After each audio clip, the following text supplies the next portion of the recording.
దీనికి సంబంధించి పూర్తి ఇన్ఫర్మేషన్ మా ప్రతినిధి పుల్లారావు లైవ్లో అందిస్తారు. పుల్లారావు, అసలు ఏంటి నల్గొండ జిల్లాలో ఈ వర్గ విభేదాలు ఎందుకు ఇంత తారస్థాయికి చేరుతున్నాయి? డీసీసీ అధ్యక్ష పదవి చేపట్టిన వెంటనే జిల్లా మంత్రి అయినటువంటి కోమటిరెడ్డి వెంకటరెడ్డి ఇంటికి వెళ్ళి ఆయన్ని కలవడానికి వెళ్ళినప్పటి నుంచి మొదలైనటువంటి ఈ ఇద్దరి మధ్య పచ్చగడ్డి వేస్తే భగ్గుమనేటువంటి పరిస్థితి ఇవాళ ఇంకా తారస్థాయికి వెళ్ళినట్టుగా తెలుస్తుంది. ఏం జరుగుతోంది అసలు? వీళ్ళిద్దరి మధ్య ఎందుకు విభేదాలు?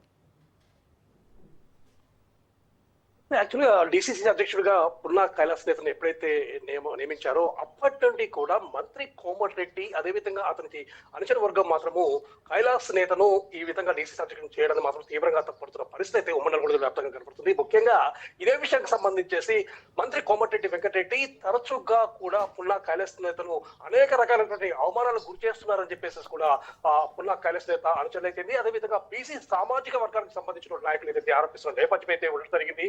ఎప్పుడైతే డిసిసి అధ్యక్షుడిగా పున్నా కైలాస్ నేతను నియమించారో అప్పటి నుండి కూడా కోమటిరెడ్డి వెంకటరెడ్డి అతన్ని తన దగ్గరికి రానికుండా చేయడమే కాకుండా సీఎం రేవంత్ రెడ్డికి కూడా ఒక లేఖ రాయడం జరిగింది. సో తన కుటుంబాన్ని అనేక రకాలుగా అతను చాలా విమర్శలు చేయడం జరిగింది.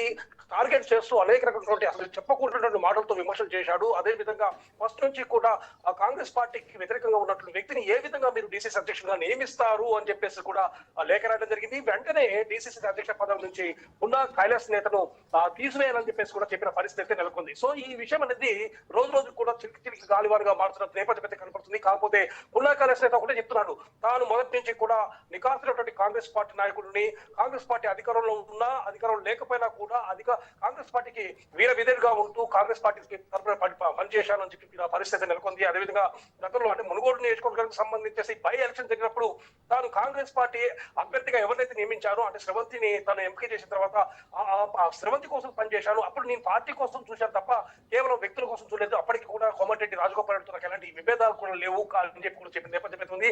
ఆ తర్వాత ఇటీవల జరిగిన సాధారణ ఎన్నికల్లో కూడా రాజగోపాల్ రెడ్డికి కాంగ్రెస్ పార్టీ టికెట్ ఇచ్చిన తర్వాత పూర్తి స్థాయిలో రాజగోపాల్ రెడ్డి విజయం కోసం పూర్తి స్థాయిలో నేను శ్రమించానని చెప్పేసి కూడా పున్నా కైలాస్ చెప్పుకుంటూ పొందుతాను. సో ఇదే సమయంలో ఇప్పుడు డిసిసి అధ్యక్షుడిగా కూడా పున్నా కైలాస్ నియమించిన తర్వాత కోమటిరెడ్డి వెంకటరెడ్డి మాత్రం తీవ్రంగా ఆగ్రహం వ్యక్తం చేస్తున్నారు. దీనికి ముఖ్య కారణం డిసిసి అధ్యక్ష పదవిని తన యొక్క ప్రధాన అనుచరుడైనటువంటి గుమ్మల మోహన్ రెడ్డికి ఇవ్వాలని చెప్పేసి కూడా కోమటిరెడ్డి వెంకటరెడ్డి భావించిన పరిస్థితి అయితే ఉంది. కానీ అనూహ్యంగా ఇక్కడ ఏం జరిగిందంటే బీసీ సామాజిక వర్గానికి సంబంధించిన వ్యక్తికి డిసిసి అధ్యక్ష పదవి ఇవ్వాలని చెప్పేసి భావించి అనుగుణంగా పున్నా కైలాస్ నేతను ఇక్కడ డిసిసి అధ్యక్షుడిగా నియమించిన పరిస్థితి అయితే ఉంది. ఎప్పుడైతే తన అనుచరుడికి కాకుండా పున్నా కైలాస్ నేతకు ఈ యొక్క డిసిసి అధ్యక్ష పదవి ఇచ్చారో అప్పటి నుండి కూడా మంత్రి అయితే కైలాష్ నేత అనుచరులు నల్గొండ అంటే కేవలం రెడ్డిలకేనా, రెడ్డి కోటేనా? ఈ కోటలో బీసీలకు అసలు ఎలాంటి ఉనికి చాటుకునేటువంటి అసలు హక్కే లేదా అని వాళ్ళు చాలా తీవ్రంగా విమర్శలు చేస్తున్నటువంటి పరిస్థితి. ఏంటి బీసీ సామాజిక వర్గానికి సంబంధించినటువంటి వ్యక్తి కావడంతోనే అగ్రవర్ణానికి సంబంధించినటువంటి ఈ కోమటిరెడ్డి వెంకటరెడ్డి ఈ రకంగా చిన్న చూపు చూస్తున్నారా? ఏం చెప్తున్నారు కోమటిరెడ్డి వెంకటరెడ్డి కానీ ఆయన అనుచరులు కానీ ఈ విషయాలపైన స్పందించారు?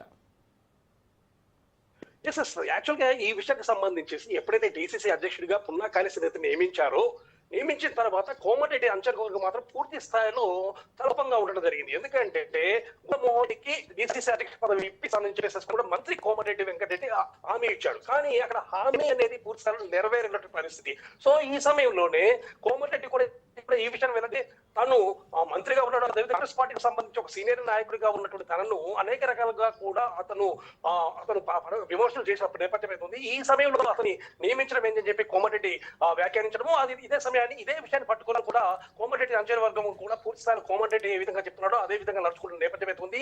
సో ఈ సందర్భంలోనే యాక్చువల్గా డిసిసి అధ్యక్ష పదవి చేపట్టిన తర్వాత జిల్లా కాంగ్రెస్ కు సంబంధించినటువంటి ప్రతి బాధ్యత అంటే కాంగ్రెస్ పార్టీ నిర్వహించినటువంటి ప్రతి కార్యక్రమాన్ని కూడా జిల్లా అధ్యక్షుడిగా తను చేయాల్సిన పని అయితే ఉంది. కానీ ఇక్కడ మాత్రము రెండు వర్గాలుగా విడిపోయినటువంటి పరిస్థితి. ముఖ్యంగా కోమటిరెడ్డి ప్రాతినిధ్యం వహిస్తున్నటువంటి నల్గొండ నియోజకవర్గంలో కూడా అంటే నల్గొండ జిల్లా కేంద్రంలో ఏ కార్యక్రమం చేపట్టినా ఇటు కోమటిరెడ్డి అంచర వర్గం ఒక కార్యక్రమం చేపడుతుంటే ఇటు డిసిసి అధ్యక్షుడిగా పున్నా కైలాస్ మరో కార్యక్రమాన్ని చేపడుతున్న పరిస్థితి వర్గాలుగా విడిపోయి చేస్తున్న పరిస్థితి ఉంది. ఇదే విషయం అనేది నిన్న కూడా తీవ్ర రూపం దాల్చిన పరిస్థితి నెలకొంది చెప్పవచ్చు. నిన్న ఒక ప్రైవేట్ కార్యక్రమంలో చండూరులో పున్నా కైలాస్ హాజరయ్యారు, అదే సమయంలో మంత్రులు కూడా హాజరైన నేపథ్యం ఉంది. ఆ సమయంలో మంత్రి కోమటిరెడ్డి కింద ఉన్నటువంటి అంటే స్టేజ్ మీదకి వద్దాం అనుకుంటున్నటువంటి పున్నా కైలాస్ పైకి రావద్దని చెప్పేసి పోలీసులు పురమాయించడము, పోలీసులు అతని పైకి ఎక్కకుండా చేయడము. సో అంటే అది కోమటిరెడ్డి వెంకటరెడ్డి ఆదేశాలతోనే పోలీసులు కైలాష్ నేతను స్టేజ్ పైకి రావద్దు అని చెప్పినట్ట? ఎస్ ఇక్కడ నేను ఆ యొక్క పున్నా కైలాస్ నేత అనుచరులు కానీ అక్కడ ఉన్నటువంటి కొంతమంది ప్రజలు చెప్తున్న విషయాల ప్రకారము పోలీసులు అదే విషయాన్ని వాళ్ళ ముందు కూడా చెప్పినట్టు పరిస్థితి. ఎప్పుడైతే కోమటిరెడ్డి వెంకటరెడ్డి ఆ యొక్క స్టేజ్ మీదకి వెళ్ళాడో, ఆ స్టేజ్ మీదకి వెళ్ళినప్పుడు అదే సమయంలో పున్నా కైలాస్ నేత కూడా స్టేజ్ ఎక్కాలని చెప్పేసి వెళ్తున్న క్రమంలో పోలీసులు మాత్రం అడ్డగించిన పరిస్థితి ఉంది.